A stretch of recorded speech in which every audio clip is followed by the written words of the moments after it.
The sound of the train slicing through the frozen silence of the Eastern Front was the only sign of movement in a land otherwise swallowed by winter and war. Lieutenant Emil Hartmann stood near the rear of the third wagon, his gloved hand resting on the cold iron rail, eyes fixed on the endless white blur passing outside. It was January 1945, somewhere deep in occupied Poland, though the exact coordinates had become irrelevant. Roads had vanished under snow, villages stood hollowed and burnt, and the railway lines themselves seemed to stretch into nothing. Emil was not just any officer, he was a former schoolteacher from Dresden, drafted into war, promoted too quickly, and now tasked with leading a transport of wounded, stragglers, and a few high-value prisoners back west. The order had been clear: evacuate immediately. The Red Army was advancing faster than anyone had expected. In the tight, dimly lit wagon behind him, 30 men were crammed onto wooden benches and straw-covered floors, some in uniform, some barely clothed for the cold, all bearing the exhaustion of a war that had drained them long before this final retreat. Among them sat Corporal Bader, an artilleryman with half his face bandaged, Sister Elise, a Red Cross nurse with trembling hands but steady eyes, and Private Köhler, who hadn't spoken a word since Smolensk. They were survivors by chance, not choice, and Emil carried the unspoken burden of keeping them alive without knowing if he could even save himself. The train itself was a patchwork miracle, a mixture of medical transport, cargo wagons, and retrofitted troop cars, all hastily assembled under cover of night. It had no proper heating, little fuel, and only enough provisions to last a few days. The locomotive was manned by a Polish crew under duress, eyes cast downward, lips tight. Orders were passed in whispers, often rewritten mid-journey by radio messages intercepted too late to act upon. The last station they had stopped at, a nameless siding surrounded by woods, had already been abandoned. The signalman there was dead in his booth, eyes open, fingers frozen around a bottle of vodka. Emil didn't share this with the passengers. He needed them calm, quiet, and unaware of how quickly the war was collapsing around them. Outside, the landscape was both haunting and surreal. Forests stood motionless like graveyards. Burnt-out tanks lay twisted beside the tracks. Sometimes, in the early morning fog, Emil thought he saw figures, refugees, deserters, or worse, watching from the tree line, motionless as if frozen in time. The tension inside the train grew with each mile westward. Radios had gone silent. Maps no longer matched the world outside. And the snow kept falling, erasing every path they left behind. Sister Elise moved silently from wagon to wagon, checking bandages, offering water, whispering words of comfort she no longer believed in. She stopped once beside Emil, handing him a folded note. "From the commander at Lublin," she said quietly. "They left last night. No one knows where the next checkpoint is." Emil nodded but didn't open the message. He couldn't afford to read more bad news in front of his men. By the fourth day, the cold was a living thing. Frost crept along the walls inside the wagons. Bread cracked like stone. A baby, born to one of the civilians 2 nights earlier, had stopped crying, and no one dared ask if it was sleeping or gone. Emil moved from wagon to wagon with the stiff grace of a man on the edge. Every hour he listened for sounds beyond the wheels, planes overhead, artillery in the distance, signs they were being followed or hunted. And then, on the 5th night, it happened. The train slowed, not stopped, just slowed, for no reason. The crew hadn't signaled. The tracks ahead were clear, and yet Emil felt it instantly in his bones. He threw open the rear door, stepping into the icy wind, scanning the white darkness ahead. Nothing. No light, no station, just trees and silence. But the engine had changed pitch, like a breath held too long. He climbed forward along the coupling, banging on the locomotive cabin. The Polish driver stared back at him with wide, silent eyes. "What's wrong?" Emil shouted. The driver lifted a shaking finger and pointed into the forest. And that's when Emil saw it, just for a second. A red flare arcing high through the trees to their left. followed by the sound he feared most in this war, metal screeching against metal, but not their own. There was another train, and it was already too close. The flare had vanished as quickly as it had appeared, swallowed by the branches and the endless snow. Emil climbed back into the cabin, jaw tight, breath fogging up the window as he scanned the darkness. "Keep moving," he ordered, but the Polish engineer didn't respond, just stared ahead with a haunted expression. Finally, the train inched forward again, wheels groaning under the cold, but the damage was done. Fear had crept aboard. Inside the wagons, the passengers had felt the jolt. Murmurs spread like fire in dry grass, whispers of ambushes, deserters, sabotage. Emil walked down the line of cars, pausing at each one, offering the same line. "Just a minor delay, we're back on track." But few believed him. Elise caught his sleeve as he passed the third wagon. "They're afraid," she whispered, "so am I." The next morning, fog clung low to the earth, thick and heavy. The radio emitted only static. Emil gathered the able-bodied batter, limping but alert, Sister Elise refusing to rest, and Sergeant Holtz, a quiet man from the Bavarian mountains who had joined the train by chance 2 days earlier after his own unit disbanded. "There may be someone watching us," Emil told them in a low voice. "From the trees. Last night I saw another train light, but no tracks near us. Either it's a mirage, or we're not alone." Holtz narrowed his eyes. "You think we're being followed?" "I don't know," Emil admitted. "But if we are, I need to know who's on this train. Everyone, civilians, soldiers, even the wounded. Someone might be hiding something." That afternoon, while the train crept forward through a long stretch of woodland, Emil and Holtz began checking the manifests. One wagon, near the rear, was supposedly for civilian transport only. But when they unlatched the side door, the scene inside made Emil stop. Among the silent faces was a man sitting alone near the corner, wrapped in a military coat with insignia hastily cut off. He looked up, met Emil's gaze, and smiled faintly. "You're late," he said, voice calm. "I was expecting you yesterday."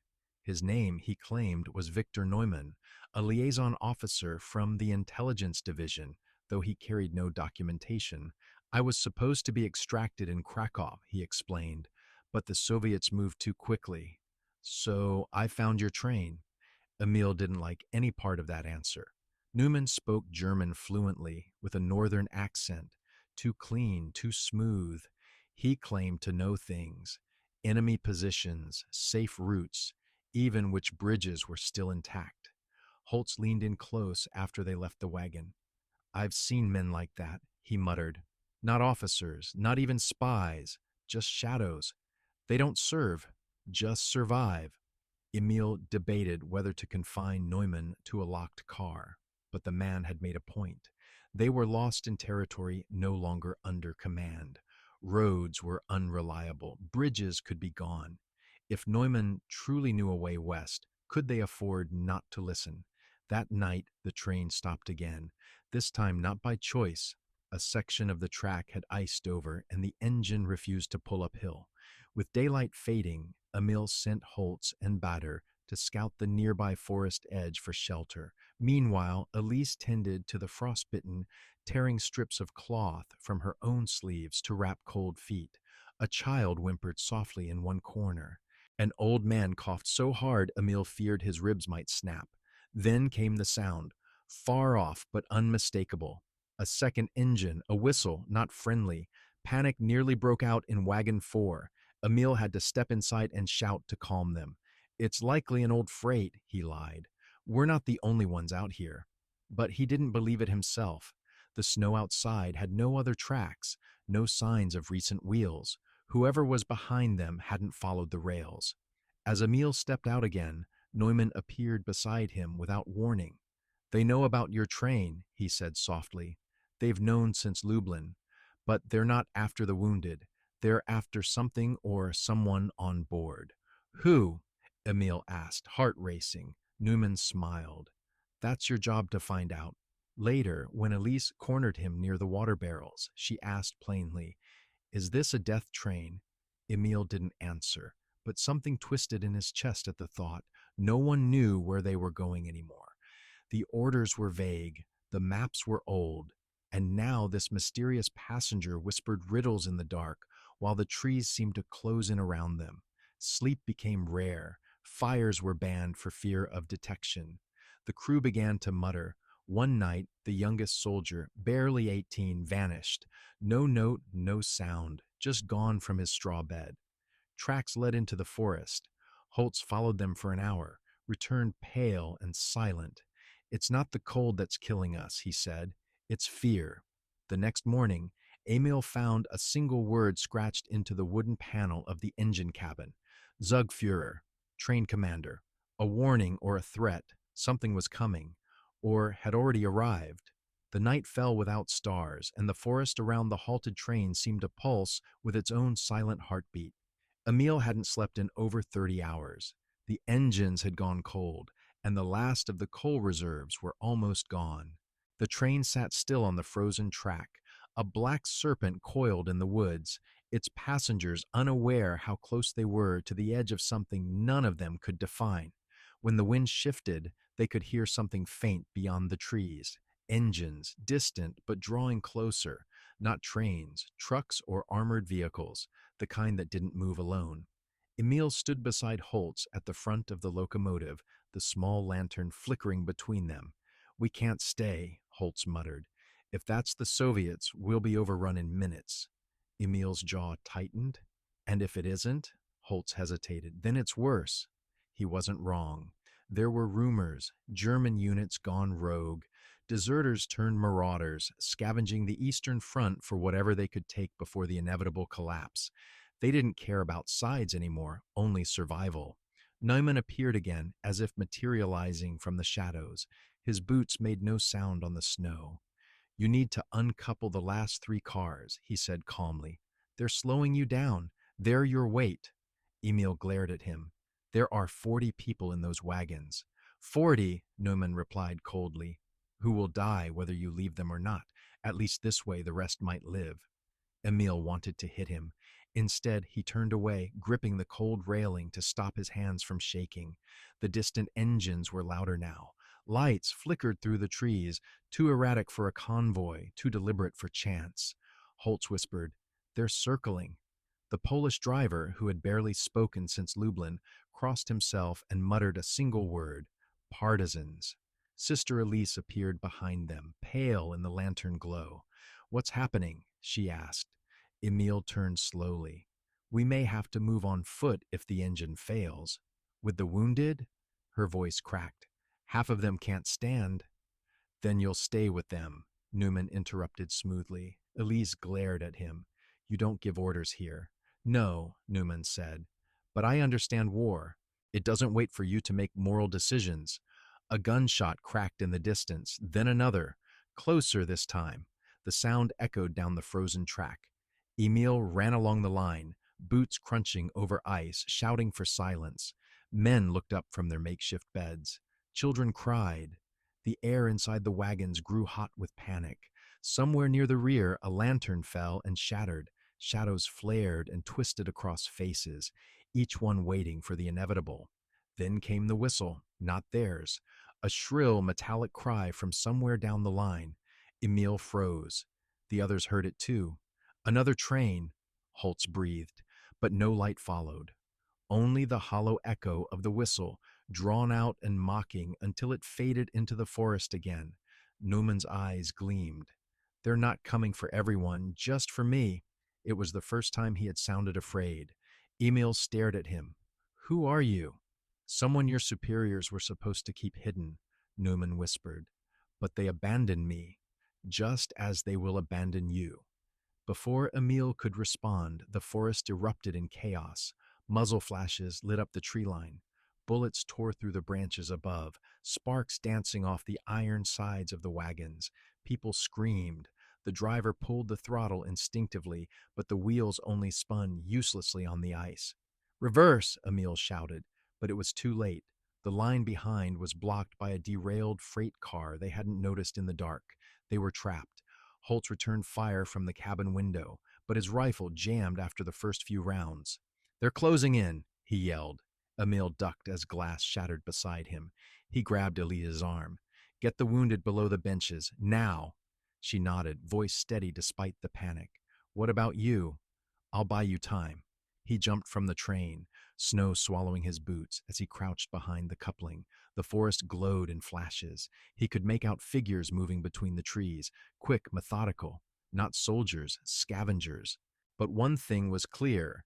They were coordinated. They knew exactly where the train was and how to corner it. Newman climbed down after him. You can't fight them all, he said. I can talk to them. Emil turned on him, furious. You'll do no such thing. Newman smiled faintly. You still think you're in command. You're not. You're just another passenger. Before Emil could stop him, Newman walked into the open snow, hands raised. The gunfire ceased almost instantly. Shapes emerged from the trees, rough uniforms, mismatched weapons. Emil couldn't hear the words exchanged, but Neumann's voice carried in the cold. Calm, persuasive, too calm. And then one of the figures nodded and pointed toward the train. Emil's heart sank. He's selling us out, Holtz hissed. He's bargaining. Emil felt it too. The realization that Neumann wasn't a survivor, they were his currency. Within minutes, a flare burst overhead, painting the snow blood red. Figures began to move closer, confident now. Holtz raised his rifle, but Emil grabbed his arm. No, he said, not yet. He looked back at the train, at Elise shielding a child under her coat, at the wounded staring with wide, uncomprehending eyes. The cold wind howled through the broken glass, carrying the faintest echo of the whistle they'd heard earlier. That was when Emil made his choice. He ran for the front, climbed into the locomotive, and shoved the throttle to maximum. The engine roared to life, wheels screeching, sparks flying. Holtz shouted after him, "We'll derail!" Emil didn't care. Hold on, he yelled through the din. The iron beast lurched forward, smashing through the frozen coupling between cars. 3 wagons broke away and stayed behind, their screams fading into the night. As the engine gained speed, Emil saw the silhouette scatter, saw the red flare die in the snow, saw Neumann's figure swallowed by darkness. The train thundered westward into the white void, carrying the living, the wounded, and the condemned. And for the first time, Emil didn't know which of those he was. The train roared into the void of the eastern wilderness, a screaming iron skeleton rattling through snow and silence. Inside the remaining cars, men clung to the walls, to each other, to prayer. The wounded groaned with each jolt. Sparks erupted from beneath the wheels as Emil pushed the locomotive beyond what it could bear. Holtz shouted behind him, barely audible over the engine, "It can't hold this speed much longer." But Emil's eyes were fixed on the frozen rails ahead, unmapped, unguarded, unknown. Trees blurred past in monochrome streaks. Snow whipped through broken windows. Sister Elise crawled from wagon to wagon, binding wounds with trembling hands, whispering to the terrified with the steadiness of someone who had already accepted death. A little girl clung to her skirt. "Is this the end?" she asked. Elise knelt, pressed her forehead gently to the child's, and said, "Only if we stop." Behind them, fire swallowed the sky. The 3 abandoned cars, the ones they'd left in the forest, were now a beacon, lit by the attackers as both message and warning. There would be no going back. But Emil had bought them time. The engine howled like a wounded animal, but it ran, and it carried them deeper into nowhere, toward a village that no longer appeared on maps. Carolyn, once a railway stop, now a scattering of broken rooftops lost in birch forest. It was Elise who found the name on an old station sign as the train finally groaned to a halt. "No telegraph lines," Holtz said, scanning the tracks. "No patrols, just snow." Emil jumped down into the thigh-deep drift. "We'll rest here. If we keep running, we'll crash before we reach anything civilized." He looked toward the distant tree line, still expecting the echo of gunfire to return. The village had been abandoned since '42, burned during a retreat, then swallowed by winter. But its walls stood, barely. Inside one of the remaining farmhouses, they dragged the wounded into corners, stacked blankets, lit fires from torn floorboards. For the first time in days, someone began to sing. It was quiet, broken, but human. Holtz entered carrying a rusted rifle. Only one way in from the track, he said. If they come, we'll hear them. Emil nodded. His body ached. His hands were shaking from cold and guilt. We can't stay long, he said. They'll follow the tracks. Holtz glanced down. And if they already are? That night a storm descended. Wind howled through the broken windows. Ice formed on the iron wheels. Elise refused to sleep, moving from soldier to soldier, feeding them what remained of the bread. Emil watched her and felt something shift, something beyond duty. She moved with purpose, as if by saving these strangers she could undo the unspeakable things she had seen in other towns, other retreats, other winters. In the early morning hours, the wind dropped. A strange silence settled over Carolyn. Emil stepped outside, snow crunching beneath his boots. The forest was still, but then he saw it, barely a flicker, light reflecting off something in the trees. Glass, a scope? He ducked instinctively. A single shot rang out. The bullet shattered the frozen wood beside him. They were here. Take cover, he shouted. Holtz was already at the door. They're on the ridge. Panic surged through the farmhouse. Elise grabbed the child again, pulling her to the stone cellar. Downstairs now. Emil fired blindly into the tree line. We hold them off for as long as we can, he said. Then we scatter. No, Elise said. We stay together. Holtz reloaded. Then we all die together. Suddenly a new sound split the air, not gunfire, a distant rumble, low, mechanical. From the south, Emil froze. Another train? But there were no working lines nearby. Then he saw it. Through the snowfall, headlights, not Soviet, not German, neutral, a Red Cross train. It creaked toward them from the curve of the old siding, running on track they hadn't dared believe still connected to anything. Someone had sent help, but how? Elise stared, whispering, they must have heard the signal, back at the last depot. Emil remembered. The brief moment when Holtz had tried the emergency transmitter. I thought it was broken, Holtz said. Guess not. But the Red Cross engine wouldn't stop for long. They had to move, now. Emil turned. Evacuate the wounded. Two to a stretcher. No gear. He shouted through the rooms. Soldiers moved like ghosts, carrying each other out into the snow. The Red Cross crew, Swiss judging by the accents, ran to help. But the shots from the forest didn't stop. Holtz was hit first. A bullet tore into his shoulder as he shielded the last child. He didn't scream, just staggered forward, blood staining the snow. Emil caught him. You're not staying, Holtz gasped. I slowed them. You finish it. More gunfire. Someone screamed. Emil grabbed Holtz under the arms, dragging him towards the open train door. Elise followed with the last of the civilians. Behind them, the farmhouse collapsed in flames. They made it aboard. The Red Cross train pulled away just as the attackers reached the station, firing wildly at the disappearing shape, but it was gone. Inside the warm car, Elise sobbed quietly as the girl slept on her shoulder. Emil sat beside Holtz, who was pale but alive. You didn't leave anyone behind, Holtz whispered. Emil shook his head. Not this time.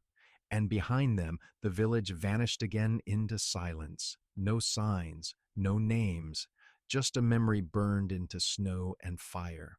One more place swallowed by the war, and by the men and women who refused to let it take everything.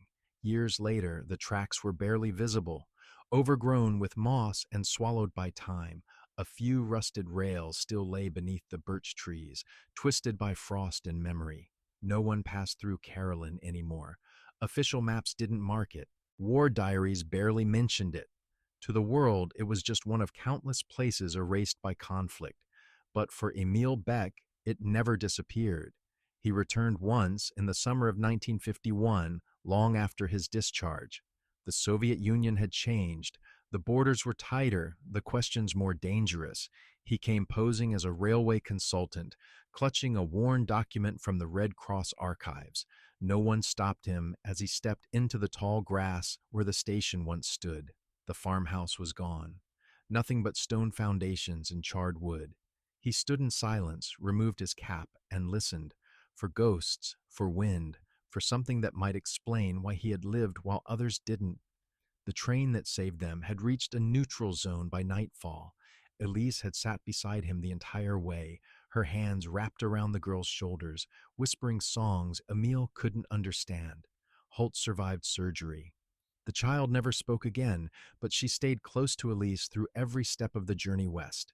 When the war ended, they all scattered. Holt settled in Hamburg, started a family, and refused to talk about the forest.